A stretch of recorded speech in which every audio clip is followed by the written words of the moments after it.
నమస్తే. మనం ఇప్పుడు శరత్ బాబు రచించిన పల్లీయులు అనే నవల మూడో భాగంలోకి వచ్చాము. ఇప్పటిదాకా జరిగిన కథ ఏమిటంటే, పల్లెటూరులో వాళ్ళు చాలా నిష్కల్మషంగా కలిసిమెలిసి సంతోషంగా శాంతియుతంగా ఉంటారు అనుకుని ఊహించిన రమేషుడికి తన తండ్రి శ్రాద్ధం సమయంలో అన్నీ గమనించి, అలా కాదు, వాళ్ళందరూ వైషమ్యాలు కక్షలు కార్పణ్యాల మధ్యనే బ్రతుకుతున్నారు అని గ్రహించాడు. కానీ పెద్దల్లి అతనికి చెప్పిన మాట ప్రకారం వాళ్ళ అజ్ఞానాన్ని అతను క్షమించేసి వారందరినీ అమాయకులుగా భావించి ఆ ఊరిని సరిదిద్దడానికి నడుం కట్టాడు. దానికి అతను రమ సహాయం కోరాడు. ఎందుకంటే రమకు కూడా ఆ జమీందారీలతో పాటు సమాన హక్కులు ఉన్నాయి కాబట్టి, ఆమె కూడా ఒక భాగస్వామి కాబట్టి. అయితే ఆమె ఏమన్నదంటే, తన తమ్ముడి పేరు మీదనే ఉంది ఆస్తి మొత్తం, నాకు అధికారం లేదు అన్నట్టుగా మాట్లాడింది. ఇప్పుడేం జరిగిందో చూద్దాం. అయినా రమేషుడు వేడుకుంటున్నట్టుగా, రమా, ఈ డబ్బు నీకెంత? ఈ చుట్టుపక్కల అందరికంటే మీ స్థితి బాగా ఉంది. మీకిది ఒక నష్టంలో జమ కాదు రమా. వాళ్ళ నోటి దగ్గర కూడా తీయకూడదు. నేను నిజం చెప్తున్నాను. నువ్వింత కఠినురాలివి అని నేను అనుకోలేదు. రమ అదే విధంగా మెల్లగా అంది. నష్టానికి ఒప్పుకోనంత మాత్రం చేత నేను కఠినురాల్ని అని మీరు అనుకుంటే నన్ను కఠినురాలుగానే ఉండనివ్వండి. అదీకాక మీకంత దయ ఉంటే మీరే ఆ నష్టం ఎందుకు పడకూడదు? రమ మెల్లగా తనకి అంటిస్తున్నది అనుకుని రమేషుడు మండిపడ్డాడు. రమ, మనిషి గుణం డబ్బు దగ్గర కానీ బయటపడదు. ఇదే మనిషికి ఒరిపిడిరాయి. నువ్వు ఇలాంటి దానివని నేను ఎప్పుడూ అనుకోలేదు. నువ్వు వీరందరికంటే గొప్పదానివని, వీరికి అందని స్థానంలో ఉన్నావని అనుకునేవాణ్ణి. కానీ నాది పొరపాటు. నిన్ను కఠినరాలు అనడం కూడా తప్పే. నువ్వు నీచురాలివి, అలగా వాళ్లలో పుట్టాల్సిందానివి అన్నాడు. మహావిస్మయంతో కళ్ళు రెండు విప్పుకుని, ఎవరిని అని అడిగింది. నీచురాలివి, హీనురాలివి. నేను రైతుల కోసం ఆదుర్దా పడుతున్నానని గ్రహించి నువ్వు నా దగ్గర నుంచి నష్టం వసూలు చేయడానికి చూస్తున్నావు. ఈ మాట అన్నయ్య కూడా అడగలేకపోయాడు. మగవాడు అనడానికి సందేహించిన మాట నువ్వు సునాయాసంగా అనగలిగావు. ఇహ నష్టమా? నేను ఇంతకంటే పెద్ద నష్టం భరించడానికి కూడా సిద్ధమే. ఇవాళ నీకొక మాట చెప్పిపోతాను రమా. ఈ ప్రపంచంలో అన్ని పాపాల కంటే మనిషి మీద అత్యాచారం చేయడం ఘోర పాపం. ఇవాళ నువ్వు ఆ విధంగానే నా దగ్గర నుంచి డబ్బు వసూలు చేయడానికి చూసావు. రమ భయంతో గుడ్లొప్పజెప్పి చూస్తూ ఉండిపోయింది. నోట ఒక్క మాట కూడా వెలువడలేదు. రమేషుడు ఇదే విధంగా శాంతంగానూ దృఢంగానూ చెప్పడం మొదలుపెట్టాడు. నాలో బలహీనత ఎక్కడో మీకు బాగా తెలుసు. కానీ ఇహ అక్కడ ఎంత ఒత్తినా ఒక్క బిందువు కూడా రసం కారదు. ఆ మాట ముందుగానే చెప్తున్నాను. నేనేం చేయదలుచుకున్నానో కూడా ఇప్పుడే చెప్పిపోతున్నాను. నేనిప్పుడు దౌర్జన్యంగా చెరువు కట్ట తెగ్గొట్టిస్తాను. మీకు చేతనైతే అడ్డురండి అని రమేషుడు వెళ్ళిపోతుంటే రమ పిలిచింది. రమేషుడు మళ్ళీ వచ్చి నుంచున్నాడు. ఇవాళ మీరు నా ఇంటికి వచ్చి నన్ను అవమానించినప్పటికీ కూడా నేను జవాబు ఇవ్వదలుచుకోలేదు. మీరు మాత్రం తలపెట్టిన పని మానుకోండి అంది. ఎందుకని? ఎందుకనా?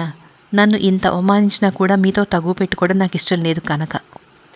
ఆమె మొహం ఎంత అస్వాభావికంగా తెల్లబడిందో, మాట్లాడుతుంటే పెదవులు ఎలా కంపించినాయో ఆ సంధి చీకట్లో కూడా రమేషుడు చూడగలిగాడు.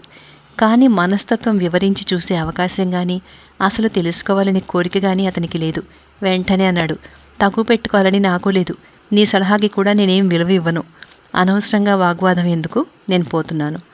రమ పినతల్లి ఇంతవరకు దేవుడి ఇంట్లో ఉండడం చేత ఈ సంగతులేవీ తెలియలేదు.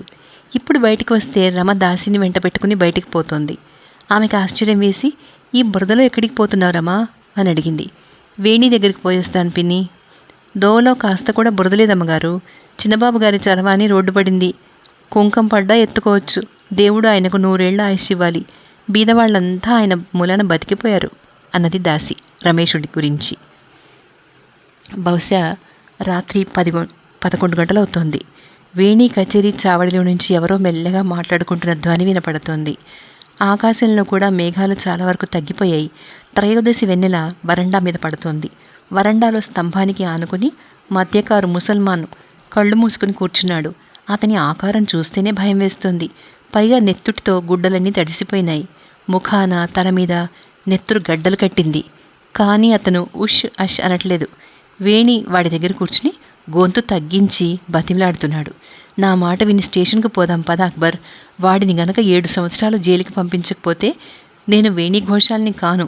అని దూరాన కూర్చున్న రమ వంక చూసి, నువ్వు కూడా ఒక మాట చెప్పి చూడు, మెదలకుంటా కూర్చుంటావెందుకని అన్నాడు.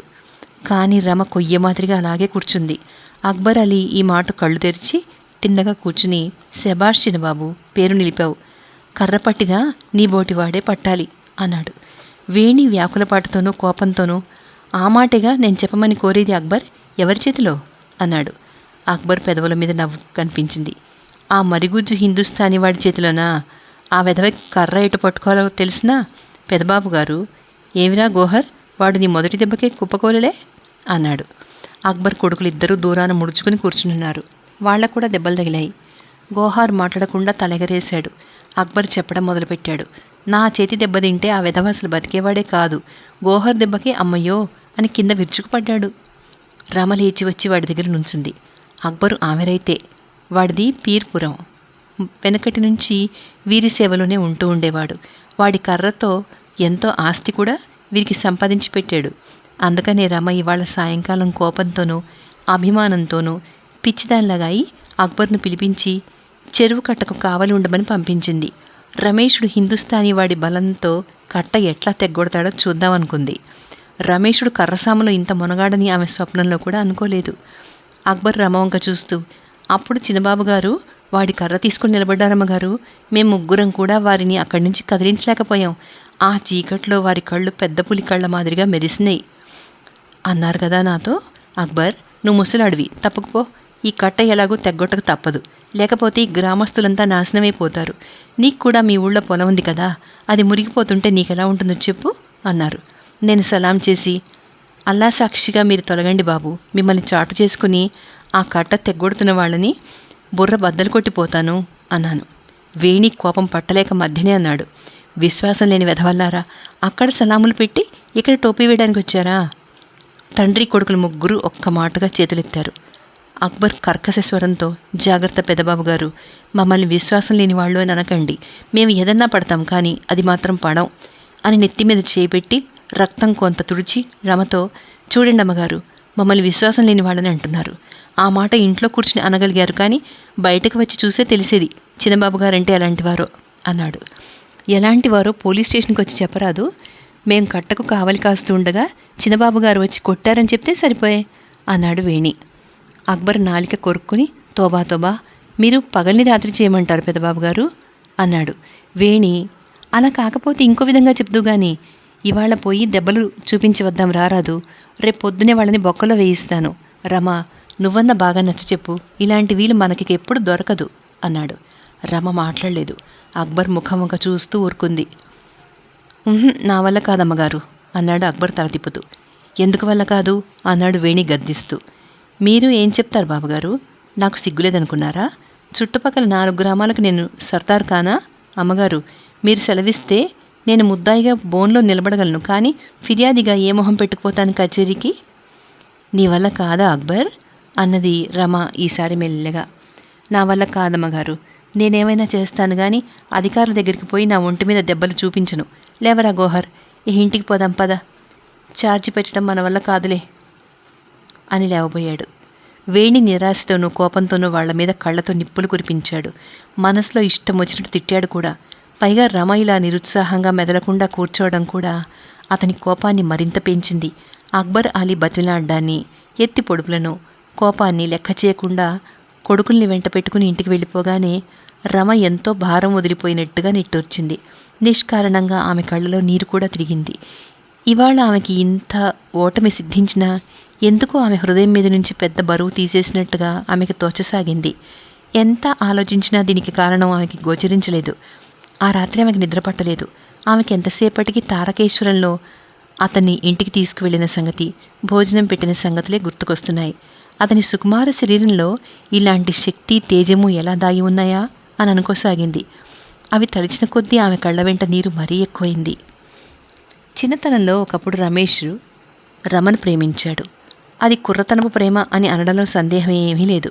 కానీ అది ఎంత గంభీరమైందో అతనికి తారకేశ్వరంలో కానీ మొట్టమొదట తెలియలేదు. తర్వాత ఆ వేళ సంధి చీకట్లో రమతో సంబంధం తెంచుకువచ్చినప్పుడు అతనికి ఇంకా బాగా తెలిసొచ్చింది. ఇప్పుడు వీరిద్దరికి మధ్య మహామేరు అడ్డం ఉంది. అది అతని చదువు సంధ్యల మీదనో, పని పాటల మీదనో, ఆఖరికి ఆలోచన మీదను ఇంత అరుచి కలిగిస్తుందని అతను అనుకోలేదు.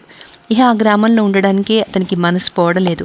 అలాంటి సమయంలో ఈ క్రింది సంఘటన అతన్ని అంతా మార్చేసింది.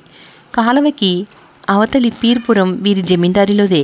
అక్కడ మహమ్మదీయులు ఎక్కువ. ఒకనాడు వాళ్ళు ముఠాగా ఇతని దగ్గరికి వచ్చి, మేం మహమ్మదీయులమని మా పిల్లని మీ స్కూల్లో చేరనివ్వడం లేదు. అనేకసార్లు ప్రయత్నించాం కానీ మాస్టర్లు ఎంతమాత్రం ఒప్పుకోలేదు అని మొరపెట్టుకున్నారు. రమేషుడికి ఈ మాట విస్మయమే కాదు, కోపం కూడా కలిగించింది. ఇలాంటి జబర్దస్తి నేనెక్కడా చూడలేదే. మీ పిల్లల్ని వెంటబెట్టుకురండి, నేను చేర్పిస్తాను అన్నాడు. నిజానికి మేము నలుగురితో పాటు పనులు ఇస్తున్నాం. మాకు జమీందారీ అంటే భయం లేదు, కానీ మేము తగు పెట్టుకోదలుచుకోలేదు. అంచేత మేము వేరే స్కూల్ పెట్టుకోదలుచుకున్నాం. తమరు కొద్దిగా సహాయం చేస్తారని వచ్చాం. కీచులాడుకుంటుంటే ఎవరికి లాభం ఉంటుంది చెప్పండి అన్నారు. తగువులంటే రమేషుడికి వెగట వేసింది. అందుచేతనే వారి సలహాయే బాగా ఉంది అని అక్కడి నుంచి వారికి సహాయం చేసి స్కూల్ పెట్టించడంలో నిమగ్నుడైనాడు. వీరి సంపర్కం వల్ల రమేషుడికి మనశ్శాంతి చేకూరడమే కాదు, గత సంవత్సరం నుంచి అతను పోగొట్టుకున్న బలం కూడా తిరిగి సంపాదించుకోసాగాడు. పైగా కువాపురంలోని హిందువుల మాదిరిగా వీళ్ళు మాటిమాటికి కీచులాడరు అని కూడా కనిపెట్టాడు. అథవా కీచులాడినా అది తేల్చుకోవడానికి కోర్టుకు పోరు అని తెలుసుకున్నాడు. పెద్దవాళ్ల మాట ప్రకారం సర్దుకుపోతూ ఉంటారు. ముఖ్యంగా ఆపదలో వీరు ఒకరికొరకు ఒకరు తోడ్పడ్డట్టు హిందువులలో ఏ జాతి వారు ఎవ్వరికీ తోడ్పడటం అతను చూడలేదు. ఒకటి, కులభేదాలంటే రమేష్డికి ఎప్పుడూ గౌరవం లేదు. పైగా ఆ రెండు గ్రామాలని పోల్చి చూసుకునే వరకు రమేష్డికి కులభేదాల మీద అగౌరవం మరీ ఎక్కువైంది. హిందువుల్లో ఇన్ని కులాలు, ఇన్ని మతాలు, ఇన్ని తారతమ్యాలు ఉండడం ఒకరి మీద ఒకరికి అసూయకు కారణం అవుతుంది అనుకున్నాడు. మహమ్మదీయ మతంలో అంతా సమానులే, అందుకనే వాళ్లలో ఉన్న ఐక్యత హిందువులలో ఉండబోదు కూడా. జాతి భేదాలను పోగొట్టే ఉపాయం లేనప్పుడు, అసలు ఆ ప్రసంగం పల్లెటూళ్ళలో తీసుకురావడానికే వీల్లేనప్పుడు వీళ్ల కలహాలను పోగొట్టాలని, ఐక్యత స్థాపించాలని ప్రయత్నించడం వృధాశ్రమ. అతనికి ఈ సంవత్సరం నుంచి కువాపుర వాసుల కోసం వృధాశ్రమ పడినందుకు కష్టం వేసింది. పశ్చాత్తాపం కూడా కలిగింది. వీళ్ళెప్పుడూ ఇలా కొట్టుకు చావక తప్పదు అని అతనికి నమ్మకం కలిగింది. ఈ విషయమై ఒక నిర్ధారణకు రావాలని కూడా అనుకున్నాడు. కొన్నాళ్ల నుంచి రమేషుడు విశ్వేశ్వరుని చూడలేదు. ఆ కొట్లాట జరిగిన తర్వాత కొంతవరకు అటు వెళ్లకుండా ఉండాలనే అనుకున్నాడు. అందుకే మానేశాడు. ఇవాళ నిద్రలేవగానే విశ్వేశ్వరుడి దగ్గరికి వచ్చాడు. పెద్దమ్మ ఇంత తెలివిగలదని, ప్రపంచ జ్ఞానం కలదని రమేషుడికి ఇదివరకు తెలీదు. ఆమె తెల్లవారుజామునే లేచి స్నానం చేసి చాప మీద కూర్చుని సులోచనలు తగిలించి ఏదో పుస్తకం చదువుతూ ఉండడం చూసి రమేషుడు ఆశ్చర్యపడ్డాడు. ఇతన్ని చూసి విశ్వేశ్వరి కూడా ఆశ్చర్యపడి పుస్తకం మూసి రమేష్ని ఇంట్లోకి ఆహ్వానించి, ఇంత పొద్దునే వచ్చావేమిట్రా అని అడిగింది. చాలా రోజుల నుంచి నేను చూడాలని ఉంది పెద్దమ్మ, కానీ పడలేదు. నేను పీర్పురంలో స్కూల్ పెట్టాను. ఆ సంగతి విన్నా. మన స్కూల్ వైపుకి అసలే పోవడం లేదుట. ఎందుకని? ఆ సంగతి చెప్పడానికే వచ్చాను పెద్దమ్మ. వీళ్ల మేలు కోసం ప్రయత్నించడం వృధాశ్రమ. ఇంత అహంకారం గల వాళ్లలోనూ, పొరుగు పచ్చన చూడలేని వాళ్లలోనూ ఉంటే నాకు మాత్రం ఏం సుఖం. అనవసరంగా శత్రువుల్ని పెంచుకోవడం తప్ప. అందుకనే ఎవరికి మేలు చేస్తే నిజంగా మేలు కలుగుతుందో నేను వారి కోసమే శ్రమపడతాను అన్నాడు రమేషుడు. ఈ మాటలు కొత్తవి కావు రమేష్. మేలు చేయడానికి పూనుకున్న వారందరికీ ఈ ప్రపంచంలో శత్రువులు ఎక్కువే. అలాంటి వారికి భయపడి నువ్వు కూడా పారిపోయే వాళ్లలో జమ అయితే ఎట్లా నాయనా? ఈ మహాభారం మోయడానికే నిన్ను భగవంతుడు పంపాడు. నువ్వు మోయక తప్పదు. సరేగాని నువ్వు వాళ్ల చేతి నీళ్లు కూడా తాగుతున్నావుట, నిజమేనా రమేష్? ఆ మాట అప్పుడే నీదాకా వచ్చింది పెద్దమ్మ. ఇంకా నేను తాగడం లేదు, కానీ తాగడం తప్ప అనుకోను. నేను మీ కులభేదాలు పాటించను అన్నాడు రమేషుడు నవ్వుతూ. పాటించడం ఏమిట్రా? జాతి భేదాలు లేవా నువ్వు ఒప్పుకోకపోవడానికి? ఆ సంగతి అడగడానికే వచ్చాను పెద్దమ్మ నీ దగ్గరికి. జాతి భేదాలు ఉన్నాయి అని నేను ఒప్పుకుంటాను, కానీ అది మంచిది అని ఒప్పుకోను. ఎందుకని? రమేషుడు ఆవేశంతో, ఎందుకనో నీకు కూడా చెప్పాల్సిందేనా? వీటి మూలానే ఈ మనస్పర్ధలు, తగవులు. నీకు తెలీదా? సమాజంలో మనం ఎవరిని నీచ జాతులుగా చూస్తున్నామో వారికి ఉచ్చ జాతులంటే అసూయ. వారు కూడా ఉచ్చ జాతులతో సమానంగా ఉండాలని ప్రయత్నిస్తారు, విద్రోహం చేస్తారు. హిందువులకు కలుపుకోవడం తెలీదు, వెళ్ళగొట్టడం తప్ప. తనను తన జాతిని రక్షించుకోవడం ప్రాపంచిక నియమం. ఆ నియమాన్ని మనం పాలించకపోవడం చేతనే మనం నానాటికి క్షీణించిపోతున్నాం. జనాభా లెక్కలు గనక ఒక్క మాట చూసామంటే భయపడిపోతాం పెద్దమ్మ. మనం వీళ్ళని నీచంగా చూడడం వల్ల కలిగే ఫలితం అందులో కళ్లకు కనపడుతుంది. హిందువులు నానాటికి క్షీణించిపోతున్నారు. మహమ్మదీలు పెరిగిపోతున్నారు. అయినా మన వాళ్ళింకా కళ్ళు తెరవలేదు అన్నాడు. విశ్వేశ్వరి నవ్వుతూ, నీ మాటలు విన్నాక కూడా నా కళ్ళు తెరుచుకోలేదు రమేష్. ఈ అలగా జాతి వారంతా తామలా ఉండడం ఇష్టం లేకనే జాతిని వదులుకున్నారంటావా? హిందువులు తగ్గిపోతున్నారని నాకు తెలుసు, కానీ దానికి కారణాలు వేరు. అవి కూడా సమాజ లోపాలే అని చెప్పుకోవచ్చు. కానీ తనది నిమ్నజాతి అని ఏ హిందువు మతం వదులుకోడు. కానీ తెలిసిన వారు ఇదే కారణం అనుకుంటున్నారు పెద్దమ్మ. అనుకునే దాన్ని తర్కించడానికి ఏమిటి వీలు?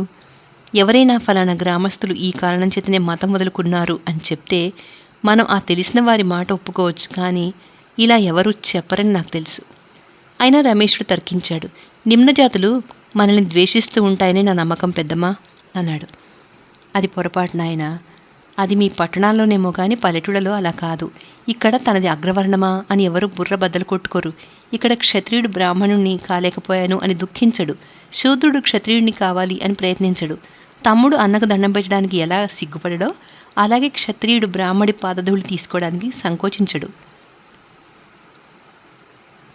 జాతి భేదాలు ద్వేషానికి హేతువులు కావు, కనీసం మన బెంగాలీ పల్లెల్లో అన్నదామె. రమేషుడు మనసులో ఆశ్చర్యపడ్డాడు. ఊళ్ళో అంతమంది మహమ్మదీలున్నారా? వాళ్లలో తగువులు లేవు. ఆపదలో ఒకరికొకరు అడ్డుపడతారు. మన మాదిరిగా గొంతు మీద ఎక్కి కూర్చోరు. ఆ వేళ ద్వారక చక్రవర్తి డబ్బు లేకపోవడం వల్ల ప్రాయశ్చిత్తం చేసుకోకుండా చచ్చిపోయట. అందుకని అతని శవాన్ని ఎవరూ అంటుకోలేదు. దీనికి కారణం ఏమిటంటావు అని అడిగాడు. దీనికి కారణం జాతి భేదం కాదు నాయనా. ముసల్మానుల్లో ఇంకా నిజమైన ధర్మం ఉంది, మనలో లేదు. నిజమైన ధర్మం మన పల్లెల్లో నుంచి ఎప్పుడో ఎగిరిపోయింది. ఇక మిగిలింది కుసంస్కారాలు, వాటిని బట్టి వచ్చే వివాదాలు అంది. రమేషుడు హతాశతో నిట్టూర్చి, దీనికి ప్రతీకారం లేదా పెద్దమ్మా అన్నాడు. ఎందుకు లేదు నాయనా, జ్ఞానమే దీనికి ప్రతీకారం. నువ్వు నడుస్తున్న మార్గమే దీనికి విరుగుడు. అందుకనే నేను జన్మభూమిని వదిలిపోవద్దు అని కోరుతున్నాను. రమేషుడేదో చెప్తుండగా విశ్వేశ్వరి మధ్యనే ఆపి అన్నది, ముసల్మానులు ఇంకా అజ్ఞానంలో ఉన్నారు కదా అని నువ్వు అనబోతున్నావు. కానీ వాళ్ళది జీవం ఉన్న మతం. అదే వాళ్ళని సక్రమంగా ఉంచుతోంది. నీకొక సంగతి చెప్తాను రమేష్. పీర్పురంలో నీవు వినే ఉండవచ్చు, జాఫర్ అనే ధనవంతుని పేరు. అతన్ని మహమ్మదీలు వెలివేశారు. ఎందుకో తెలుసా? వాళ్ల సవితి తల్లికి అన్నం పెట్టలేదని. ఇహ మన గోవింద్ గంగూలీ తన పెద్దవదినకు అన్నం పెట్టకపోవడమే కాదు, చావచిత కొట్టి ఇంట్లోంచి బయటకు నెట్టాడు. అతని సమాజం ఏమీ దండించలేదు సరికదా? అతనే మన సమాజానికి పెద్దయి కూర్చున్నాడు. ఇలాంటి అపరాధాలన్నీ మన వ్యక్తిగత పాపపుణ్యాల కింద తీసుకుంటాము. దీనికి శిక్ష వేస్తే భగవంతుడు వేయాల్సిందే. గ్రామస్తులకు దాంతో సంబంధమేమీ లేదు. రమేషుడు ఈ సంగతి విని విస్తుపోయాడు. కానీ కొత్త సిద్ధాంతం పరమసత్యం అని నమ్మే స్థితిలో కూడా లేడతను. ఆ సంగతి గ్రహించి విశ్వేశ్వరి అన్నది, ఫలితమే క్రియ అని పొరపాటు పడకు రమేష్. అగ్రజాతి కడజాతి అని కొట్టుకు చావడం ఉన్నతికి ఒక లక్షణం కావచ్చు, కానీ మార్గం కాదు. ఈ విధంగా కీచులాడుకుంటూ ఉంటే ఎందుకు కాకుండా పోతాం. నా మాటలోని యథార్థం తెలుసుకోవాలంటే పట్టణానికి దగ్గరలో ఉన్న ఏదైనా గ్రామం పోయి చూడు. తర్వాత దాన్ని మన కువాపురంలో పోల్చి చూసుకో, నీకే తెలుస్తుంది. కలకత్తాకు సమీపంలో ఉన్న ఒక గ్రామంలో రమేషుడికి బాగా పరిచయం ఉంది. ఆ గ్రామం సంగతి జ్ఞాపకం రాగానే రమేషుడికి కళ్ళకు అడ్డం ఉన్న నల్ల తెర తొలగిపోయినట్లయింది. అతను సంభ్రమంతోనూ విస్మయంతోనూ విశ్వేశ్వరి వంక చూస్తూ ఉండిపోయాడు. కానీ ఆమె రమేష్ని స్థితి గమనించలేదు. వెనకటి ధోరణిలోనే చెప్పుకుపోయింది. అందుకనే నిన్ను జన్మభూమిని వదిలిపెట్టి ఎక్కడికి పోవద్దు అని నేను ఇంతగా కోరుతున్నాను. నీ మాదిరి బయటకు పోయి చదువుకున్న వారంతా గ్రామాలకు తిరిగి వస్తేను, గ్రామాల సంబంధం తెంచుకోకుండా ఉంటేను ఈ పల్లెలు ఇంత దుస్థితిలో ఉండవు. గోవింద్ గంగూలీ లాంటి వాళ్ళు ఇలా తలెత్తుకుని మిమ్మల్ని వెళ్ళగొట్టగలిగేవాళ్ళు కారు. రమేషుడికి రమ సంగతి జ్ఞాపకం వచ్చింది. అందుకనే కొంచెం అభిమానంతో, వెళ్ళిపోవడానికి మాకు కష్టమేమీ లేదు పెద్దమ్మా అన్నాడు. అలా చేయడం మంచిది కాదు రమేష్.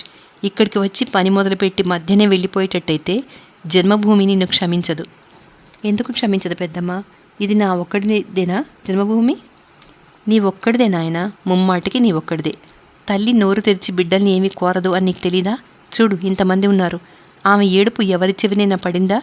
రాగానే నువ్వు వినగలిగావు. రమేషుడికి తర్కించలేదు. కాసేపు మెదలకుండా కూర్చుని చాలా శ్రద్ధతో ఆమె పాతధూళి తీసి తల మీద వేసుకుని మెల్లగా వెళ్ళిపోయాడు. భక్తితోనూ శ్రద్ధతోనూ కర్తవ్య బోధతోనూ అతని హృదయం నిండిపోయింది. రమేషుడి ఇంటికి వచ్చే వరకు పొద్దు పొడుస్తుంది. అతను తన గదిలో కిటికీ దగ్గర నుంచుని ఆకాశం వంక చూస్తున్నాడు. ఇంతలో పిల్లవాడి గొంతు వినపడింది. రమేషుడు చకితుడై వెనక్కి తిరిగి చూశాడు. రమ తమ్ముడు యతీన్ వాకిట్లో నుంచుని సిగ్గుతో కందిపోయిన మొహంతో బావా అని పిలుస్తున్నాడు. రమేషుడు వాకిట్లోకి పోయి వాడిని తీసుకొచ్చి, ఎవరికోసం యతీన్ అని అడిగాడు. మీకోసమే అన్నాడు. నా కోసమా? అసలు నేను బావనని ఎవరు చెప్పారు? అక్కయ్య చెప్పింది. అక్కయ్య నిన్నెందుకు పంపింది? నన్ను పంపలేదు. అక్కయ్య వెంట తోడొచ్చాను. ఏది అక్క ఎక్కడుంది? అదిగో ఆ స్తంభం చాటున. రమేషుడు ఆశ్చర్యపడుతుండగా రమ స్తంభం చాటు నుంచి ఎదుటికి వచ్చి నుంచుంది. రమేషుడు దగ్గరికి వచ్చి, ఏమి నా అదృష్టం, కానీ ఇంత శ్రమపడి వచ్చావెందుకు? కబురు చేస్తే పోయేదిగా, రా లోపలికి రా అన్నాడు. రమ మొదట కొంచెం వెనక ముందాడింది. తర్వాత యతీన్ చేయి పట్టుకుని గడప దగ్గరకు వచ్చి కూర్చుని, ఇవాళ మిమ్మల్ని ఒక భిక్ష కోరడానికి మీ ఇంటికి వచ్చాను, చెప్పండి ఇస్తారా అని రమేషుని వంక రెప్పవాల్చకుండా చూస్తూ ఉండిపోయింది. ఆ చూపుకి రమేష్ని హృదయతంత్రులన్నీ ఏదో శబ్దం చేసి ఒక్క మాటగా తెగిపోయినట్లయినాయి. కొన్ని క్షణాల క్రిందట అతని మనసులో ఉజ్వలంగా ఉన్న సంకల్పాలు, ఆశలు, కాంక్షలు ఆరిపోయి చీకట్లు కమ్మినట్లయింది. ఏం కావాలి అని అడిగాడు. అతని ప్రశ్న గొంతు అస్వాభావికంగా నీరసంగా ఉందని గ్రహించి రమ వెనకటి వల్లేనే అతని వంక చూస్తూ, ముందు మాటివ్వండి అంది. రమేషుడు ఒక క్షణం మౌనంగా ఉండి తల అడ్డంగా తిప్పుతూ, నా వల్ల కాదు, నిన్ను ప్రశ్నించకుండా మాట ఇచ్చే సామర్థ్యం నీ చేతులారా నువ్వే పోగొట్టుకున్నావు రమా అన్నాడు. నేనా అంది రమ ఆశ్చర్యంతో. నీకు తప్ప ఆ సామర్థ్యం ఇంకెవరికి ఉంది రమా? ఇవాళ నీకు నేను నిజం సంగతి చెప్తున్నాను. నమ్మితే నమ్ము, లేకపోతే లేదు. అది నాలో పూర్తిగా చచ్చి ఉండకపోతే, అంటే నా ప్రేమ పూర్తిగా చచ్చి ఉండకపోతే నీకు ఈ సంగతి చెప్పగలిగేవాడినే కాదు అని కాసేపు ఆగి మళ్ళీ మొదలుపెట్టాడు. ఇప్పుడు ఇది బయట పెట్టినా మనలో ఎవరికి నష్టం లేదు కాబట్టే బయట పెడుతున్నాను. ఆ రోజు వరకు నీకు ఇవ్వకూడనిది నా దగ్గర ఏమీ లేదు. ఎందుకో తెలుసా? తెలీదన్నట్టు తల తిప్పింది. విని కోపం తెచ్చుకోకు, సిగ్గుపడకు. ఏదో వెనకటి కథ వింటున్నాను అని మాత్రం అనుకో అని చెప్పాడు. రమ అడ్డుపడాలని ఎంతో ప్రయత్నించింది, కానీ అసలు తల పైకెత్తలేకపోయింది. రమేషుడు అలాగే తాపీగా నిర్లిప్తంగా చెప్పుకుంటూ పోతున్నాడు. నిన్ను ప్రేమించేవాణ్ణి రమ, బహుశా అంతగా ఎవ్వరూ ఎవరిని ప్రేమించి ఉండరు అని ఇవాళ నేను అనుకుంటున్నాను. చిన్నప్పుడు మా అమ్మ మనిద్దరికి పెళ్ళవుతుందని చెప్తూ ఉండేది. ఆ తర్వాత అది చెడిపోయింది. నాకు ఇప్పటికీ కూడా గుర్తు, ఆ రోజు నేను ఎంతో ఏడ్చాను. ఈ మాటలు కరిగిన సీసం మాదిరిగా ఆమె చెవిలో పడి కాలుస్తున్నాయి. కానీ అడ్డు వచ్చే శక్తి ఆమెలో లేదు. రాతి విగ్రహంలాగా కూర్చుని ఆ విషపూరితమైన తీయని మాటలు ఒక్కొక్కటే వింటూ ఉండిపోయింది. రమేషుడు చెప్తున్నాడు, నేను ఈ మాటలు చెప్పడం అన్యాయమని నువ్వు అనుకోవచ్చు. నా మనసులో కూడా ఆ సందేహం ఉండే ఆ వేళ తారకేశ్వరంలో నోరు తెరవలేకపోయాను.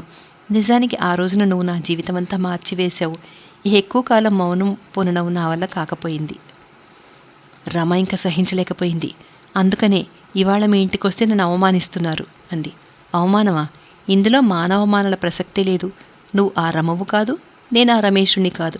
సరే, ఆ సంగతిలా ఉంచు. నీ మీద నాకు గుడ్డి నమ్మకం ఉండేది, నువ్వు నాకేమీ అపకారం తలపెట్టవు అని. మన చిన్ననాటి ప్రేమ ఇంకా మరచి ఉండవు అని కూడా అనుకున్నాను.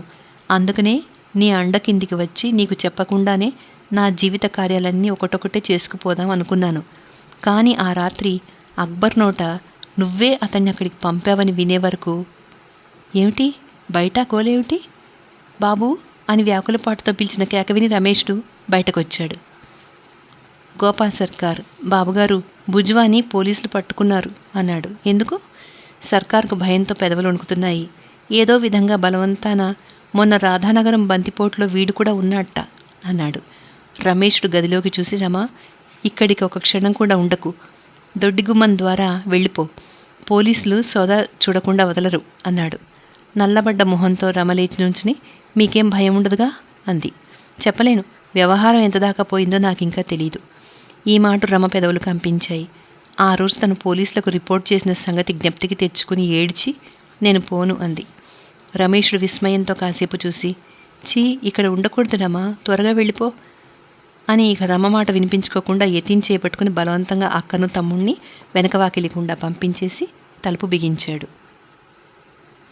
ఇప్పటికీ 2 మాసాలైంది. భుజవాని కొంతమంది దొంగలతో పాటు కొట్లో పెట్టి ఆ వేళ రమేష్ని ఇల్లు సోదా చేశారు. కానీ అనుమానించదగిన వస్తువులేవీ కనపడలేదు. బందిపోటు జరిగిన నాటి రాత్రి భుజవా తన వెంటనే ఉన్నాడని, ఇద్దరు కలిసి కుమార్తెకు సంబంధం చూడ్డానికి పోయామని భైరవాచారి సాక్ష్యం కూడా చెప్పాడు. ఇక బుజ్వాని జామి మీద కూడా వదలలేదు. ఒకనాడు వేణి రమ దగ్గరికి వచ్చి, ఎంతో దూరం ఆలోచించి ఎత్తులు వేస్తుంటే కానీ పనులు సాగవు రమ. ఆ వేళ నువ్వు గనుక బుజ్వా వాళ్ళ దొర పంపితే కర్ర తీసుకుని నా ఇంటి మీదకి వచ్చాడని రిపోర్ట్ చేయకపోతే ఇవాళ వాడిని పట్టుకోవడం అంత సులభమా ఏదనుకున్నావా? ఆ వేళ నేను చెప్తే వినలేదు కానీ రమేష్ని మీద కూడా 2 ముక్కలు కలిపినట్టయితే ఎంత బాగుండేది అన్నాడు. రమ ముఖం వాడిపోవడం చూసి వేణి, నువ్వు సాక్ష్యం ఇవ్వడానికి పోక్కర్లేదు. అంత అవసరం పడితే వెళితే మాత్రం తప్పే ఉంది. జమీందారి నిలుపుకోవాలంటే ఇలాంటి వాటికి వెనకాడడానికి వీల్లేదు అన్నాడు. రమ ఏమీ చెప్పలేదు. వేణి చెప్పనారంభించాడు. కానీ వీడింత తేలిగ్గా చిక్కడు. వీడు మాత్రం తక్కువ ఎత్తులో ఉన్నాడనుకున్నావా? ఇవాళ వాడు కొత్తగా పెట్టిన స్కూల్ మూలాన ముందు ముందు మనకు చాలా ఇబ్బందులు కలుగుతాయి. అసలే సాయిబులు జమీందారుని లెక్క చేయడం లేదు. ఆ పైన చదువులు కూడా చదివారా? మనని ముప్పు తిప్పలు పెడతారు. చూడు, ఈ మాట నేను ఎప్పుడో చెప్పానని అనుకోకపోతావా? జమీందారికి సంబంధించిన విషయాల్లో రమ ఎప్పుడూ వేణి మాట ప్రకారమే పోతుంది. ఇంతవరకు వారిద్దరికీ అభిప్రాయ భేదం రాలేదు. ఇవాళ్లే మొట్టమొదటిసారి తర్కించింది. రమేష్ దా కూడా చాలా నష్టపడ్డాడుగా, అతనికి లేని నష్టం మనకెక్కడి నుంచి వస్తుంది అన్నది. ఈ సంగతి వేణికి తెలియకపోలేదు. కొంచెం ఆలోచించి అది వరకే సిద్ధపరిచిన సమాధానం ఇచ్చాడు. నీకేం తెలుసు రమా, తనకు నష్టమనే జ్ఞానం వాడికి ఎక్కడుంది? మనం నష్టపడితే చాలు వాడికి పరమానందం. నువ్వు చూడటం లేదా? వచ్చిన కాడి నుంచి వాడు డబ్బు ఎలా తగలేస్తున్నాడో. చుట్టుపక్కల ఊళ్ళలో కూడా చిన్నబాబు అని పలవరింతలు. వాడొక్కడే మనిషి అయినట్టు, మనం కానట్టు. కానీ ఎక్కువ రోజులు ఇక వీడి ఆటలు సాగవు. పోలీసు వాళ్ళ కళ్ళలో వాడిని పడేయించాను. ఎప్పుడో ఒకప్పుడు వాళ్ళ చేతిలోకి పోవాల్సిన వాడే. నా మాట అబద్ధమేమో చూద్దుగానరా అని వేణి లోపల ఆశ్చర్యపోయాడు. ఎందుకంటే అతను ఆశించిన ప్రోత్సాహం రమన్ వైపు నుంచి రాలేదు. సరిగదా? ఆమె మొహం పాలిపోయింది. నేను రిపోర్ట్ చేశానని రమేష్ దాకి తెలిసిందా అన్నది రమ. నాకు సరిగా తెలియదు కానీ తెలిసే ఉంటుందనుకుంటాను. అథవా ఇంతవరకు తెలియకపోయినా భుజ్వా కేసులో అన్నీ బయటకు వస్తాయి. రమ ఇంకేమీ మాట్లాడలేదు. తనకు తగిలిన దెబ్బను లోపల సంభాళించుకుంటుందేమో అన్నట్టు మౌనం వహించింది. రమేష్ని కష్టాల్లో పడవేసేవారిలో అగ్రతాంబూలం తనదే అని, ఈ సంగతి రమేష్కి తెలియకపోదని భావించింది. ఇప్పుడు అందరూ అతనంటే కలవరిస్తున్నారా అని కాసేపుండి వేణిని అడిగింది. మన గ్రామంలోనే కాదు, చుట్టుపక్కల 5-6 గ్రామాల్లో కూడా స్కూళ్ళు పెట్టించడానికి ప్రయత్నిస్తున్నట్ట. ఇప్పుడు ఏ కడజాతి వాడిని కదిలించినా స్కూలు అని కలవరిస్తున్నారు. దొరల దేశంలో ఊరికొక స్కూలున్నా ఉంటుందిట. అందుకనే వారంత గొప్పవారైనారట. రమేషుడు ఇంకొక కొత్త పక్కి మొదలుపెట్టాడు. ఏ ఊళ్ళో స్కూల్ పెట్టుకున్నా 200 రూపాయలు ఇస్తాడట. తాత సంపాదించి ఇచ్చిందిగా ఇలా తగలేస్తాడు. ఇప్పుడు సాయిబులంతా వాడిని పైగంబర్ అని కొలుస్తున్నారట. తన పేరు కూడా అతని పేరుతో కలిసి ఉంటే ఎంత బాగుండేది అనే మాట రమ హృదయంలో మెరుపులాగా మెరిసింది. కానీ అదొక్క క్షణమే. ఆ తర్వాత రెట్టింపు చీకటి కమ్మింది. వేణి చెప్పుకుపోతున్నాడు. కానీ నేను కూడా వాడిని ఊరికే వదలను. నా రైతులనందరినీ వాడిలా రెచ్చగొడుతూ ఉంటే నేను జమీందారునే ఉండి చూస్తూ ఊరుకుంటానా? ఆ మాట కల్లా ఆ వెధవ భైరవాచారిగాడు కూతురు పెళ్ళి ఎలా చేస్తాడో చూస్తాను. భుజవాగాడి తరఫున సాక్ష్యం చెప్తాడు. మన గోవింద్ కక్కాయి సలహా తీసుకుని ఇంకో పన్నాగం కూడా పన్నాను. నౌకర్ని ఇప్పుడు జైలుకి పంపామంటే ఆసామిని పంపడం ఎంతసేపు? దేశంలో బంతిపోట్లు తక్కువైనాయా? దేంట్లోనూ ఒక దాంట్లో తోసేద్దాం. రమా, మొదటి రోజున నువ్వన్నమాట ఇంత సత్యమవుతుందని నేను కల్లో కూడా అనుకోలేదు. వాడు పగబట్టడంలో మనకేమాత్రం తగ్గడు. రమ మాట్లాడలేదు. తన ప్రతిజ్ఞ, జోస్యము అక్షరాలా నిజమై కూర్చున్నప్పటికీ రమ ముఖం గర్వంతో ప్రకాశించకపోవడం అలా ఉంచి నల్లబడిపోవడానికి కారణమేమిటో తెలుసుకునే శక్తి వేణికి లేదు. పోనీ రమ స్థితి తను గ్రహించినట్టు నటిద్దామా అంటే అతని వల్ల కాలేదు. ఎంత తెలివి తక్కువ వాడైనా ఆమె మొహం చదవగలిగాడు. వేణి లోపల ఆశ్చర్యపడి వంట ఇంట్లోకి పోయి రమ పినితో కాస్త మంతనం చేసి ఇంటికి తిరిగిపోతుండగా రమ అతని చేత్తో పిలిచి, అయితే వేణి, రమేష్ దాని జైలుకి పంపితే మనకు తలవంపులు కాదా అన్నది. ఎందుకు అన్నాడు వేణి ఇంకా ఆశ్చర్యంతో. మనవాడిని మనం కాపాడకపోతే లోకులు నోట్లో ఉమ్మేరు. ఎవడి కర్మ వాడు అనుభవిస్తాడు. దానికి మనమేం చేస్తాం? కానీ రమేష్ దా నిజానికి దొంగతనం చేస్తూ తిరిగేవాడు కాదుగా. పైగా తన డబ్బే ఇతరుల కోసం ఖర్చు పెడుతూ ఉంటే ఈ సంగతి ఎన్నాళ్ళు దాగుతుంది లోకుల దగ్గర? ఆ తర్వాత మనం ఊళ్ళో తలెత్తుకుని తిరగలమా? వేణి హీ అని కాసేపు నవ్వి, ఇవాళ ఇలా మాట్లాడుతున్నావేమిటి రమా అన్నాడు. రమ ఇతని ముఖంతో రమేష్ని ముఖం పోల్చి చూసి, మళ్ళీ తలెత్తలేకపోయింది. లోకులు మన ఎదుట భయపడి ఏమీ అనలేకపోయినా చాటున అనకుండా ఊరుకోరు. నువ్వే చెప్తున్నావుగా, చాటున రాజుగారి తల్లిని కూడా రాక్షసి అంటారని. అదిగాక భగవంతుడొకడున్నాడు, నిరపరాధుల్ని శిక్షిస్తే చూస్తూ ఊరుకోడు. వేణి కృత్రిమ దుఃఖాన్ని అభినయిస్తూ, అయ్యో సింగారం, ఆ విధవ దేవుణ్ణి దేవతల్ని ఒప్పుకుంటేగా. మొన్న పడిపోయిన గంగానమ్మ గుడి బాగు చేయించమని ఊళ్ళో వాళ్ళు అడిగితే మిమ్మల్ని పంపిన వాళ్ళ దగ్గరికి పోయి ఇలాంటి వృధా ఖర్చులు చేయను అని చెప్పండి అన్నట్ట. విన్నావుగా, ఇది వృధా ఖర్చా? ఇక సాయిబులకి బడిపెట్టడమేనా సక్రమమైన ఖర్చు? అదిగాక బ్రాహ్మణింట పుట్టాడా, సంధ్యావందనం చేసుకుని ఎరగడు. ఇప్పుడు సాయిబుల చేతి నీళ్లు కూడా తాగుతున్నట్ట. ఆ 4 ఇంగ్లీష్ ముక్కలు ఎప్పుడు చదివాడో అప్పుడే పోయింది వాడి జాతి నీతి. దానికి శాస్తి ఎక్కడ పోయిందనుకున్నావు? ఎక్కడికి పోలేదు, తనకట్టనే ఉంది. ఏదో ఒకనాడు మనం చూడకపోతామా? రమ ఏమీ తర్కించకుండా ఊరుకుంది. రమేషుడు ఆచారాలు పాటించడం లేదని, దేవతల మీద శ్రద్ధ చూపడం లేదని వినే వరకు అతని మీద రమకు అయిష్టత కలిగింది. వేణి ఇంకా ఏమేమో చెప్పి వెళ్ళిపోయాడు. రమ చాలాసేపు అక్కడే అదే విధంగా నుంచుని తర్వాత తన గదిలోకి పోయి నేల మీద కూలబడిపోయింది. ఇవాళ ఏకాదశి, రమకు ఉపవాసం. భోంచేసే పని తప్పినందుకు ఆమె మనసు కొంత స్వస్థత చెందింది. వర్షాకాలం వెళ్ళిపోయింది. దేవీ పూజ దగ్గరికి వస్తున్నది అన్న ఆనందము, మలేరియా ప్రకోపించడం వలన భయము పల్లీయులందరినీ పూర్తిగా ఆవరించినాయి. రమేష్కి జ్వరం వచ్చింది. గత సంవత్సరం ఎలాగో ఈ రాక్షసి చేతుల్లో నుంచి తప్పించుకున్నాడు, కానీ ఈ సంవత్సరం తప్పించుకోలేకపోయాడు.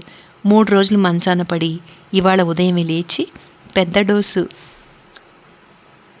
క్వినైన్ మింగి కిటికీ దగ్గర కూర్చుని పొద్దుపొడుపు ఎండవంక చూస్తూ ఆలోచిస్తున్నాడు. గ్రామంలో మురికి గుంటలు, పనికిరాని బీళ్లు లేకుండా గ్రామస్తుల చేత ఎలా చేయించగలమా అని. ఏటేటా ఎంతోమంది మలేరియా వాత పడుతున్నా ఆ గుంటలు బీళ్లు తమకి ఉపయోగించకపోయినా వాటిని పూడ్చడానికి బాగు చేయడానికి ప్రజలు ఒప్పుకోరు. తాతల నాటి నుంచి ఇలాగే ఉన్నాయంటారు. వీరిని మార్చడం ఎలా? రమేష్డు మలేరియా నివారణ ఉపాయాలు ఆలోచిస్తుండగా ఎవరో ఏడుస్తూ చిన్నబాబు గారు అని పిలిచారు. రమేష్ తిరిగి చూశాడు. భైరవాచారి నేల మీద బోర్లా పడి ఆడవాళ్ల మాదిరిగా వెక్కి వెక్కి ఏడుస్తున్నాడు. అతని వెంట 7-8 ఏళ్ల అమ్మాయి ఉంది.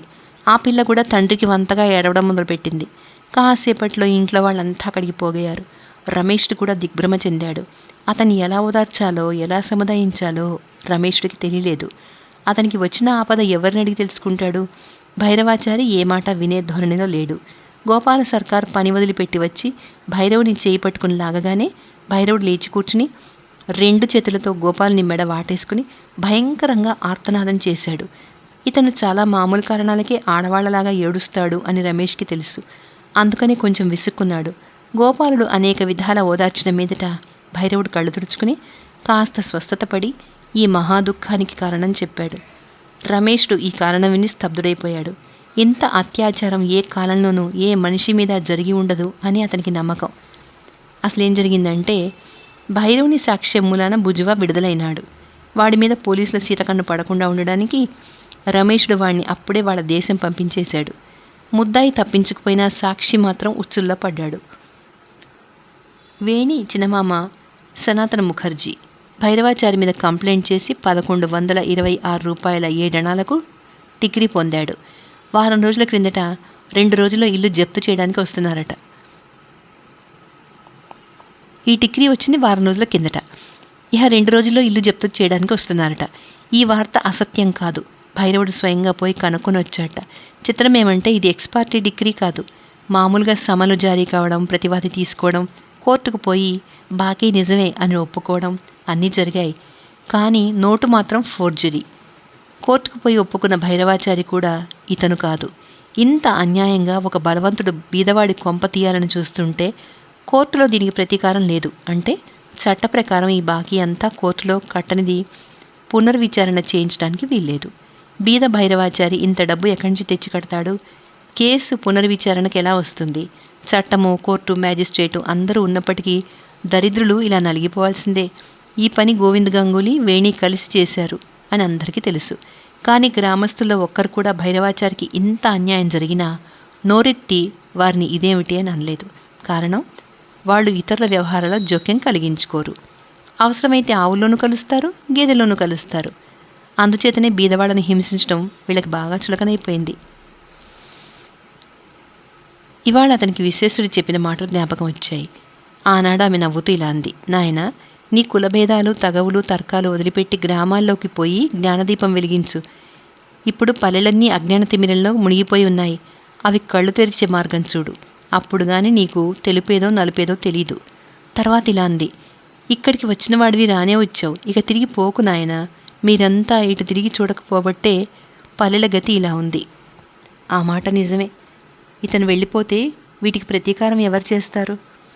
రమేషుడు నిట్టూర్చి, అయ్యో, ఇదేనా మనం గర్వించే నిష్కల్మషమైన న్యాయ నిష్ఠతో కూడిన పల్లె సమాజం అనుకున్నాడు మనసులో. ఒకప్పుడు దీనికి ప్రాణమున్నమాట నిజమే. దుష్టుల్ని శిక్షించింది, ఆశ్రితుల్ని రక్షించింది. కానీ ఇవాళ శివప్రాయంగా మారింది. పల్లీయులు మహాభారంగా ఉన్న ఈ వికృత శవాన్ని వదిలిపెట్టక మిథ్యా మమతతో రాత్రింబగళ్ళు దీన్ని నెత్తిన పెట్టుకుని తిరుగుతూ ఉన్నారు. ఈ భారం మోసి తాము అలసి సొలసి నిర్జీవులవుతున్నాం అని వాళ్ళు గమనించటలేదు. ఆప్తులను రక్షించడం అలా ఉంచి భక్షిస్తున్న దాన్ని వీళ్ళు సమాజమని నమ్ముతున్నారు.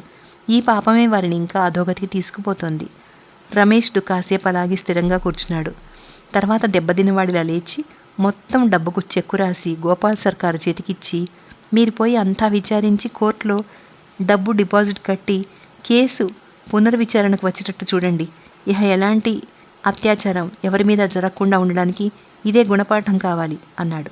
గోపాలుడు, భైరవాచారి కాసేపు గుడ్లప్పగించి చూస్తూ ఉండిపోయారు. రమేష్డు మళ్ళీ తాను చెప్పింది వివరించి చెప్పిన మీదట అతను తమాషా చేయడం లేదని నమ్మి భైరవుడు పరిగెత్తుకుంటూ పోయి రమేష్ని 2 కాళ్ళు వాటేసుకుని ఏడుస్తూ అరుస్తూ దీవిస్తూ నానా రభస చేశాడు. రమేష్ని వంటి బలశాలి కాబట్టి అతని చేతిలోంచి తప్పుకోగలిగాడు. ఇంకొకడైతే నలిగిపోయేవాడే. ఈ సంగతి ఈ ఊళ్ళో టమటమా కావడానికి ఎక్కువసేపు పట్టలేదు. వేణి, గోవింద్ గంగూలీ ఈ మాట ఇరుకున పడ్డారు అని ఊరంతా అనుకుంటున్నారు. రమేషుడు ఇంత డబ్బు ఖర్చు పెట్టడం శత్రువుల్ని చేజిక్కించుకోవడానికే అని కూడా అనుకున్నారు. కానీ ఈ దుర్మార్గానికి ఫలితం ఈ మహాభారం భైరవాచారి మొయ్యలేడని, అందుకనే భగవంతుని ప్రేరణతో రమేషుడు మోస్తున్నాడని ఒక్కడు కూడా అనుకోలేదు. 1 మాసం గడిచింది. రమేషుడి మనసులో మలేరియా మీద యుద్ధం ప్రకటించి దాన్ని రూపుమాపడానికి పల్లెల మీద తిరుగుతున్నాడు. ఎల్లుండి భైరవాచారి కేసు వాయిదా అని కూడా మర్చిపోయాడు. ఇవాళ సాయంత్రం సన్నాయి తాషా మర్ప వినే వరకు అతనికి హఠాత్తుగా జ్ఞాపకం వచ్చింది. నౌకర్ని పిలిచి కనుక్కుంటే భైరవాచారి మనవడికి అన్నప్రాసన చేస్తున్నారని చెప్పాడు. ఈ మహోత్సవం మంచి ఆడంబరంగానే చేస్తున్నారు. ఊళ్ళో వాళ్ళందరినీ పిలిపించాట. తనను పిలిపించింది లేనిది ఇంట్లో కనుక్కుంటే ఎవరూ పిలుపు వచ్చినట్లు చెప్పలేదు. అంతేకాదు, కేసు వాయిదా ఇంత దగ్గరకు వచ్చినా భైరవుడు గత 15 దినాల నుంచి ఒక్క మాట కూడా తొంగి చూడలేదు. మరి సంగతి ఏమిటి? ఇంతమందిని పిలుస్తూ ఆచార్య తనని పిలవకుండా ఉంటాడా? ఈ శంక కలిగినందుకే రమేషుడికి సిగ్గేసింది. ఉత్తరీయం తీసి భుజాన వేసుకుని ఆచారి గారింటికి బయలుదేరాడు. ఇంటి దగ్గరికి చేరేసరికి బయట కుక్కలు పులి విస్తళ్ల కోసం కొట్టుకుంటున్నాయి. తాషా మర్బా వాళ్ళు గడ్డి తగలవేసి తాషాలు వెచ్చ చేస్తున్నారు. లోపలికి పోయాడు. పందిరికి ఎన్నో చినుగులు పడ్డ చాందిని గుడ్డ కట్టి ఉంది. వెలుతురు కోసం 4-5 కర్ర దీపాలు కట్టారు. దాదాపు గ్రామంలో ఉన్నవన్నీ అవే కావచ్చు. ముఖర్జీ గారింటి నుంచి కూడా తెచ్చారు. అవి కొద్ది వెలుతురు, ఎక్కువ పొగ వదులుతూ ఆ చోటంతా దుర్గంధపూరితం చేసినాయి. భోజనాలు అయిపోయినాయి. అక్కడ ఎక్కువ మంది లేరు. ఇరుగు పొరుగు ఆప్తులు కూడా వెళ్ళిపోతున్నారు. ధర్మదాసు హరిహరరాయిని ఇంకాసేపు కూర్చోమంటున్నాడు. గోవింద్ గంగూలీ ఎడంగా కూర్చుని కాపు అబ్బాయితో ఏదో మంతనం చేస్తున్నాడు. ఇలాంటి సమయంలో రమేషుడు దుస్వప్నం మాదిరిగా లోపలికి వచ్చి నుంచున్నాడు. అతన్ని చూడగానే అక్కడి వారి ముఖాలని నల్లబడ్డాయి. శత్రుపక్షం వాళ్ళు ఈ ఇంట్లో ఇలా సహకారం చేయడం చూసే వరకు రమేషుడి మొహం కూడా దాదాపు అంతే అయింది.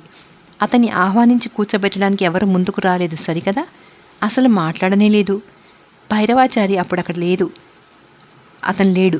కాసేపైనాక లోపల నుంచి ఏదో పని మీద మాట గోవిందన్నాయ్ అని పిలుస్తూ బయటకు వచ్చి ఏదో భూతాన్ని చూసిన వాడిలాగా లోపలికి తుర్రున పారిపోయాడు. రమేషుడు వాడిపోయిన ముఖంతో బయటకు వచ్చాడు. అతనికి విస్మయం ఎక్కువ కావడం వల్ల ఆలోచించే స్థితిలో లేడు. ఇంతలో ఎవరో వెనక నుంచి అబ్బాయి రమేష్ అని పిలిచారు. రమేష్ తిరిగి చూసేసరికి దీను గబగబా నడుస్తూ వస్తున్నాడు. పద నాయనా, ఇంటికి పద అన్నాడు. దీను దగ్గరికి వచ్చాడు. రమేష్ నవ్వాలని ప్రయత్నించాడు. దీను నడుస్తూ చెప్తున్నాడు, నాయనా, నువ్వు వీడికి చేసిన ఉపకారం వాడి తల్లిదండ్రులు కూడా చేయరు. ఆ సంగతి అందరికీ తెలుసు. కానీ ఏం లాభం? పిల్లాచెల్లంతో అంతా కాపురాలు చేయాల్సి ఉంటుంది. అందుకనే నిన్ను పిలిచినట్లయితే గ్రహించావుగా నాయన, ఇందులో భైరవుణ్ణి కూడా అనేందుకేమీ లేదు. మీరంతా ఈ కాలం పిల్లలు. కులం అంటే మీకంత పట్టింపు ఉండదు. అందుకని గ్రహించావుగా నాయన. 2 నాళ్లు పోతే వాడి చిన్న కూతురు కూడా 12 ఏళ్ళు వస్తాయి. దాన్ని ఎలాగో వదిలించుకోవాల్సి ఉంటుందా? మన సమాజం అందరూ ఎరిగిందేనా? గ్రహించావుగా నాయన. చిత్తం, గ్రహించాను అన్నాడు రమేషుడు అధీరుడైపోయి. దీను రమేష్ని సింహద్వారం దగ్గర నుంచుని సంతోషంతో, ఎందుకు గ్రహించవు నాయనా? నువ్వేమైనా తెలితొక్కువాడివా? ఇక ఆ బ్రాహ్మణి మాత్రం ఏమంటావులే? మా బోటి ముసలివాళ్ళకి పరలోక చింత.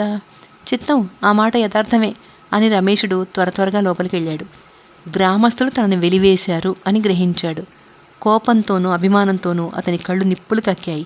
ఇవాళ అతనికి మరీ కష్టమేసింది. ఎందుకంటే అంతా ఎరిగుండి కూడా ఈ గ్రామస్తులు భైరవుడు చేసిన తప్పును, అంటే వేణిని గోవిందుని ఇంటికి పిలుచుకురావడానికి క్షమించేశారు. అంతేకాదు, తను పిలవకుండా వెలివేయడం కూడా వాళ్ళు ప్రశంసా దృక్కులతోనే చూస్తున్నారు. రమేషుడు గదిలో కుర్చీలో కూర్చుని నిట్టూర్చి అనుకున్నాడు, ఈ కృతజ్ఞ జాతి మహాపాతకానికి ప్రాయశ్చితం ఇలా భగవంతుడా? ఇంత నిష్ఠుర అవమానాన్ని నువ్వు మాత్రం క్షమించగలవా అని. రమేష్ని శంక నిజమైంది. వాయిదా నాడు భైరవుడు కోర్టుకు హాజరు కాలేదు. గోపాల సర్కార్ కోర్టు నుంచి తిరిగి వచ్చి కేసు కొట్టేశారు అని చెప్పాడు. తాము కట్టిన డిపాజిట్ కూడా వేణి వాళ్ళు తీసుకున్నారని చెప్పాడు. రమేషుడికి అరికాలి మంట నెత్తికెక్కింది. తాను దయతలిచి అన్యాయాన్ని నిర్మూలించడానికి భైరవుని తరపున పూనుకుంటే వాడు పోయి వేణితో స్నేహం చేసుకున్నాడు. ఈ కృతజ్ఞత మొన్న చేసిన అవమానం కంటే కూడా అతనికి ఎక్కువ కోపం తెప్పించింది. రమేషుడు ఉన్నపాటున లేచి నిలబడ్డాడు. ఓర్మి వహించాలని అతనికి తోచలేదు. చింత నిప్పుల్లా ఉన్న యజమాని కళ్ళు చూసేసరికి గోపాలుడికి భయం వేసింది. ఎక్కడికి పోతున్నారు బాబూ అని అడిగాడు. నేనిప్పుడే వస్తా అని రమేష్ వెళ్ళిపోయాడు. భైరవాచారి బయట పాకలో ఎవ్వరు లేరు. రమేషుడు లోపలికి వెళ్ళాడు. ఆచారి గారి భార్య సంధిదీపం చేతబట్టి తులసి కోట దగ్గరికి వస్తూ ఇతని చూసి స్తంభించిపోయింది. ఎన్నడూ రానివాడు ఇలా రావడం చూసేసరికి ఆమె గుండె గొంతుకు అడ్డం పడ్డట్టయింది. ఆచారి గారేరి అని అడిగాడు రమేషుడు. ఆమె గొణుగుతూ ఏదో చెప్పింది. అది స్పష్టంగా వినపడకపోయినా ఆయన ఇంట్లో లేడు అని మాత్రం గ్రహించాడు. రమేష్ని ఒంటి మీద చొక్కా లేదు. ఆ సంధి చీకట్లో అతని ముఖం స్పష్టంగా కనపడటం కూడా లేదు. ఇంతలో ఆచారి పెద్ద కూతురు లక్ష్మి పిల్లవాడిని చంకనెత్తుకుని బయటకు వచ్చి వాకిట్లో అపరిచితుడు ఉండడం చూసి, ఎవరే అమ్మా అని అడిగింది. ఎవరైంది తల్లి చెప్పలేదు. రమేష్ మాట్లాడలేదు. లక్ష్మి అప్పుడు భయంతో, నాన్న, ఎవరో కొత్త ఆయన వచ్చి మన వాకిట్లో నుంచున్నాడు, పిలిచినా పలకడలేదు అని బిగ్గరగా కేకవేసింది. ఎవరే అంటూ తండ్రి బయటకు వచ్చి కొయ్యేలాగా నిలబడిపోయాడు. ఆ సంధి చీకట్లో కూడా ఆ బలిష్ట దీర్ఘదేహాన్ని అతను గుర్తించాడు. రమేష్ కట్టుస్వరంతో దిగిరండి అని వచ్చిందగా ఆగకుండానే వరండాలోకి పోయి భైరవాచారి చెయ్యి గట్టిగా పట్టుకుని, ఎందుకిలా చేశావు అని అడిగాడు. నన్ను చంపుతున్నాడే లక్ష్మి, పోయి వేణిబాబుని పిలుచుకురావే అని భైరవుడు శోకం పెట్టాడు. అతనితో పాటు ఇంట్లో ఉన్న పిల్లాజలందరూ కూడా ఏడుపు సాగించారు. వీళ్ళ ఏడుపు ఆ సాంధ్య విస్తబ్దతను ఛేదించుకుని ఆ వీధిలో వారినందరినీ వ్యాకుల పెట్టడం మొదలుపెట్టింది. ఏడవాకు, ఎందుకు చేసావు ఇలాంటి పని చెప్పు అని రమేషుడు అతని చేపట్టుకుని ఊపాడు. భైరవుడు జవాబివ్వకుండా ఇంకా పెద్దగా ఏడుపు సాగించాడు. కాసేపట్లో ఆ వీధి వాళ్ళంతా అక్కడ పోగయ్యారు. మెల్ల అంతా జనంతో నిండిపోయింది. ఈ తమాషా చూడ్డానికి వెనక వాళ్ళు ముందు వాళ్ళని నెట్టుకొస్తున్నారు. కానీ క్రోధాంధుడైన రమేషుడు ఇది చూడలేదు. భైరవుని చెయ్యి పట్టుకుని గుంజుతున్నాడు. చెరువు దగ్గర కొట్లాటలో రమేష్ని బలం ప్రజలకు తెలిసిపోయింది. అందుచేత భైరవాచారిని అతని చేతిలోంచి విడిపించడానికి ఎవరూ సాహసించలేదు. గోవిందుడు అక్కడికి వచ్చాడు. కానీ ఆ గుంపులో ఎక్కడో దాక్కున్నాడు. వేణి కూడా వచ్చి చాటుకు తప్పుకుపోవడం చూసి భైరవుడు వేణిబాబు అని ఏడ్చాడు. వేణి ఇది వినిపించుకోలేదు. గుంపులో కలిసిపోయాడు. హఠాత్తుగా గుంపు దోవ ఇచ్చినట్టయింది. మరుక్షణానే రమేషుడి దగ్గరికి వచ్చి చేపట్టుకుని, అయింది చాలు, ఇహ వదిలిపెట్టు అంది. రమేషుడు ఆమె వంక కోపంతో చూసి, ఎందుకు అన్నాడు. రమ పళ్ళు బాగా బిగబట్టి కుపిత స్వరంతో అస్పష్టంగా, ఇంతమంది ఎదుట మీకు సిగ్గు లేకపోయినా నాకు సిగ్గేస్తోంది అన్నది. రమేషుడు అక్కడ కూడిన జనం వంక చూసి వెంటనే భైరవుడు చేయి వదిలిపెట్టాడు. రమ అలాగే మృదువుగా, ఇంటికి పో అంది. రమేషుడు మారు మాట్లాడకుండా ఇంటికి వెళ్ళిపోయాడు. అక్కడ చేరిన వారంతా రమేషుడు ఇలా విధేయుడు కావడం చూసి ఆశ్చర్యపోయారు. అంతేకాదు, ఎంతదాకానో పోతుంది అనుకున్న తగవు ఇలా చప్పున తేలిపోవడం వాళ్ళకి ఏమీ బాగుండలేదు. అంతా వెళ్ళిపోయారు. గోవిందుడప్పుడు భయపడి ముఖాన్ని మహాగంభీరంగా చేసి ఇంటి మీదకు వచ్చి ఇలా నానా బీభత్సం చేసినందుకు ఏం చేయాలో ఆలోచించండి అన్నాడు. భైరవుడు మోకాళ్ళు రెండు గుండెకు ఆనించి రొప్పుతున్నవాడల్లా వేణి వంక కర్తవ్యం తోచని వాడిలాగా చూశాడు. వేణి ఏదో చెప్పబోతుండగా రమ అది గ్రహించిన దానిలాగా అడ్డం వచ్చి, ఇందులో ఇతని తప్పు ఉందిగా వేణిదా, అదిగాక ఇప్పుడేం కొంప ముడిగిందని ఇంత ఆదుర్దా అంది. ఏమిటి నువ్వు చెప్పేది రమా అన్నాడు వేణి ఆశ్చర్యంతో. భైరవుడి కూతురు లక్ష్మి స్తంభానికి ఆనుకుని ఇంతవరకు ఏడుస్తున్నదల్లా తోకతొక్కిన తాచులాగా లేచి, నువ్వు అతని పక్షానే మాట్లాడతావు రమా, మీ ఇంటి మీదకి వచ్చి మీ నాన్నని ఇలా చేసిపోతే ఏం చేసేదానివి అన్నది గర్జిస్తూ. ఈ గర్జనకు రమ మొదట చకితురాలైంది. ఆమె తన తండ్రిని వదిలిపెట్టినందుకు కృతజ్ఞత చూపించడం పోయి ఇలా శ్లేషగా మాట్లాడడం చూసేసరికి రమకు చాలా కోపం వచ్చింది. కానీ అంతా దిగమింగి శాంతంగా, నా తండ్రికి నీ తండ్రికి చాలా భేదం ఉంది లక్ష్మి, ఆ పోలిక తీసుకురాకు. నేను ఎవరి పక్షాన మాట్లాడడం లేదు, అందరి మంచికే చెప్పాను అంది. లక్ష్మి పల్లెటూరి పిల్ల, తగవుల్లో తీసిపోయేది కాదు. జోయమంటూ ముందుకొచ్చి, నిజమే, అతని కొమ్ము కాయడానికి నీకు సిగ్గేయడం లేదు, ఏదో జమీందారు గారి అమ్మాయివని భయపడుతున్నారు కానీ లేకపోతే ఎవరికి తెలీదు, నువ్వు కాబట్టి ప్రజలకు ఇంకా మొహం చూపిస్తున్నావు కానీ ఇంకొకళ్ళైతే ఎప్పుడో ఉరి పెట్టుకుని చచ్చేవాళ్ళు అంది. నువ్వు ఊరుకో లక్ష్మి, ఆ మాటలతో ఇప్పుడేం పని అని వేణి లక్ష్మిని అదిలించాడు. ఎందుకు లేదు పని, మా నాన్నని ఇలా చేసిపోయిన వాడి తరఫున మాట్లాడుతుందిగా, ఒకవేళ మా నాన్న చచ్చిపోయినట్లయితే అన్నది లక్ష్మి. రమ ఒక క్షణం స్తంభించిపోయింది. కానీ వేణి కృత్రిమ కోపం చూసే వరకు ఆవిడకి భగ్గుమన్నది. అతని లాంటి వాడి చేతిలో చావడం పెద్ద అదృష్టం లక్ష్మి, ఇవాళ మీ నాన్న చచ్చిపోయినట్లయితే స్వర్గానికి పోయేవాడు అంది. లక్ష్మి తుస్సుమని లేచింది. ఓ, అందుకనేనా నువ్వు అతని చేతిలో పడి చస్తున్నది? రమ ఇక జవాబివ్వలేదు. అటునుంచి మళ్ళీ వేణి వంక చూస్తూ, అసలు సంగతి ఏమిటి వేణిదా అని అడిగింది. ఆమె చూపు ఆ చీకటిని భేదించుకుని వేణి హృదయాన్ని చూడడానికి ప్రయత్నిస్తున్నదో అన్నట్టుగా ఉంది. వేణి భయంతో, నాకేం తెలుసు రమా, లోకులు పలుగాకులు, వాళ్ళ మాటల్ని పట్టించుకుంటే ఎలా అన్నాడు. పట్టించుకోవడం అలా ఉంచు, వాళ్ళేం చెప్పుకుంటున్నారు? వేణి నిర్లక్ష్యంగా, చెప్పుకుంటే ఏం రమా, వాళ్ళ మాటలకి మన ఒంటి మీద పుళ్ళు పడిపోయినా ఏమిటి, చెప్పుకొనివ్వరాదు. అతని కపట సానుభూతి రమ గ్రహించింది. కాసేపు ఉండి, నీ ఒంటికి పుళ్ళు పడని మాట నిజమే, అందరికీ నీలాంటి ఏనుగు చర్మం ఉండదుగా, సరే గాని ఈ మాటలు లోకులకి ఎవరు చెప్తున్నారు, నువ్వేనా అని అడిగింది. నేనా? రమ తన శక్తినంతా వినియోగించి పైకి తన్నుకొస్తున్న కోపానంతా ఆపుతూ వస్తోంది. గొంతులో కూడా వ్యక్తం కానివ్వడలేదు. ఆమె ఇలా అంది, నువ్వు తప్ప ఇంకెవ్వరూ ఉండరు. ఈ ప్రపంచంలో నువ్వు చేయని దుష్కార్యాలు ఏమున్నాయి? దొంగతనము, మోసము, ఫోర్జరీ, ఇళ్ళు తగలబెట్టించడం అన్నీ అయినాయి. ఇక ఇది మాత్రం దిగుబాటు ఉండదని ఎందుకు అనుకోవడం? వేణి మతిపోయిన వాడిలాగా వెంటనే ఏమీ మాట్లాడలేకపోయాడు.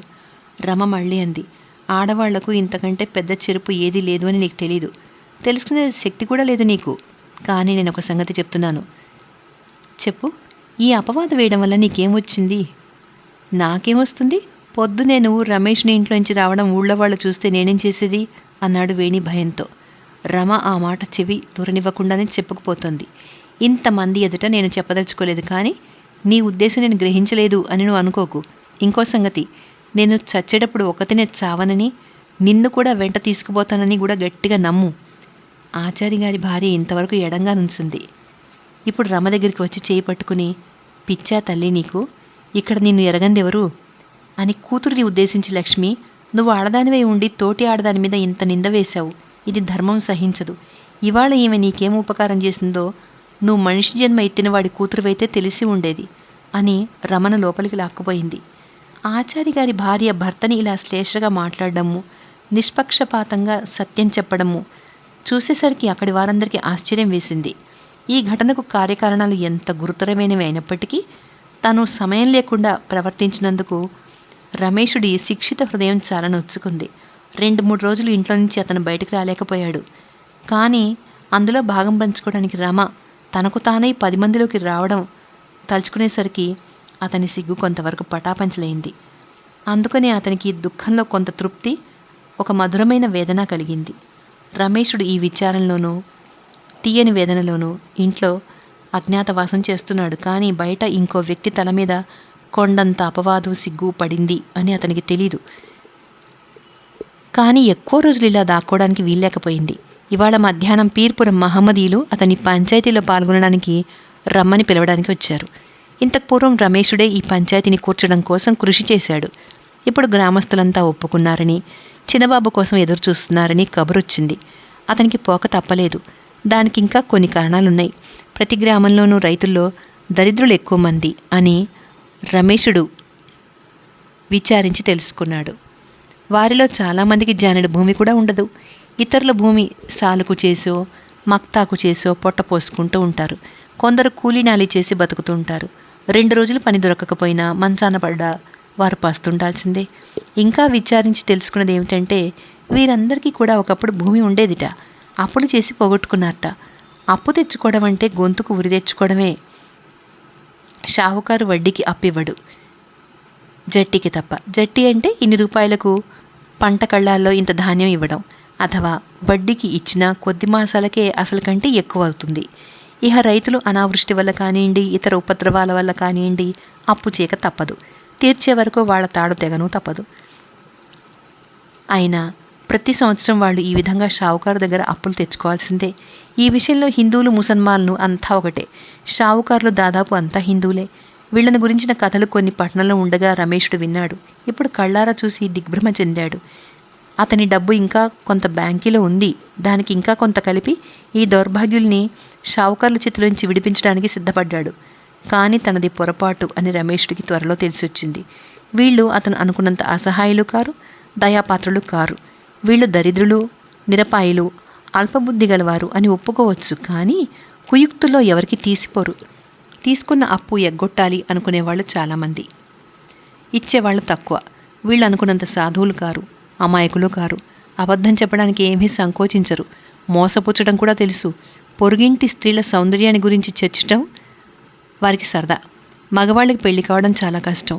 అందుకనే గృహస్థులకు చింత జాస్తి. అందులో ఇంట్లో విధవలుంటే మరీనూ. నైతిక స్వాస్థ్యం చాలా భాగం చెడిపోయింది.